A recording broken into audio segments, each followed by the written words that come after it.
This is a great question. So I originally was tested first and then we tested her. But basically what had happened was she was born with a tongue tie, but that went undiagnosed. We were really struggling with feeding. She was having horrendous like colicky symptoms, but colic in itself is a symptom of something. In her case, it was a symptom of tongue tie. In our breastfeeding journey, I was really struggling with it. And the first person who checked her had said, nope, no tongue tie. The next person had checked her, said, oh, I'm not sure.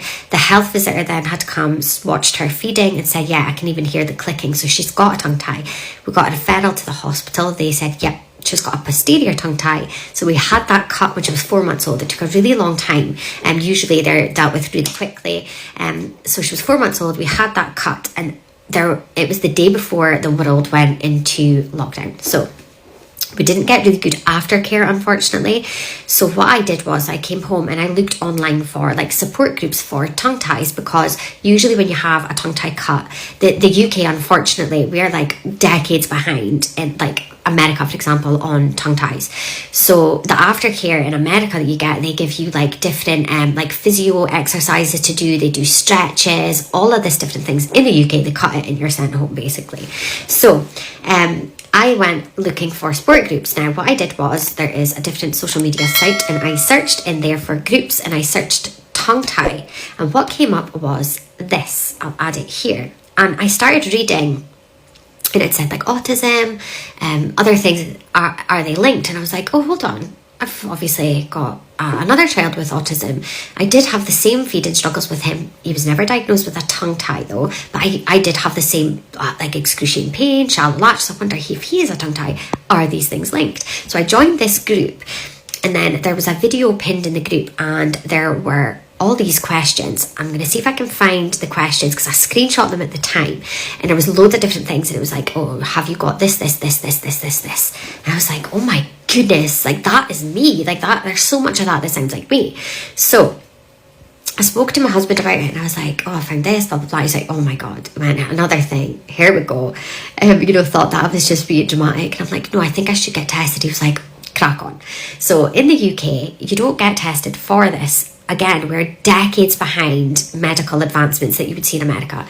So I asked in the group, I was like, I've spoken to my GP, they don't test for this. They said that it's like a really common thing, but there's nothing, medical, there's nothing to be worried about. It was almost like they just didn't have a clue what I was talking about. So the woman there was like, yeah, in the UK, it's really poor actually. So they said, like they pinpointed me, to, I think it was 23andMe, the genetics like testing, folk do it for like family history, ancestry kind of stuff, but there is an area in that you can just test for like genetic things. So I bought specifically the test for the MTHFR test, sent that away.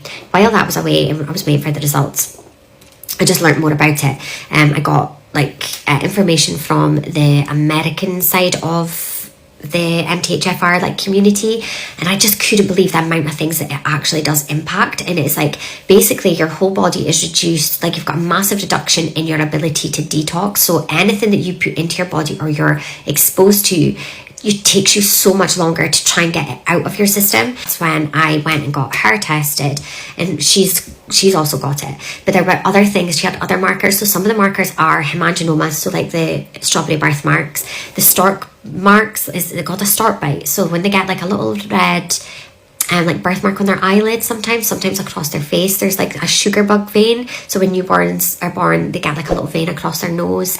Obviously the red birthmark, people call it a port wine stain, I think. I've got that like on your scalp. So the sacral dimple, like the little dimple on top of like your butt, and all these things. When I spoke to doctors, I was like, that's a sign, and they didn't have a clue why it was all linked. So again, I just went back into the group and I was like, yep, she's got all these signs. And I'm glad that I did the test. I'm glad that I paid for it. I think it was like 75 quid. It wasn't that expensive when you're thinking of your kid's health. And now we know like what to avoid. But yeah, it's been a journey. It's been interesting. And the mutation, it's so common. People don't realise. People haven't got a clue. Any doctor that we've met with Everleigh's like autism journey, the paediatrician, she's gone to see the doctors at the hospital when she was at the like seizure clinic and stuff, because she has these like absences. None of them knew about it, not got a clue. So when we speak to them, we're like, oh, she's got this genetic mutation of the MTHFR gene. They're like, what? And it's crazy to think in the UK, all your doctors and stuff who go through medical school, they don't get taught. about it. So America is the place to be for the MTHFR gene.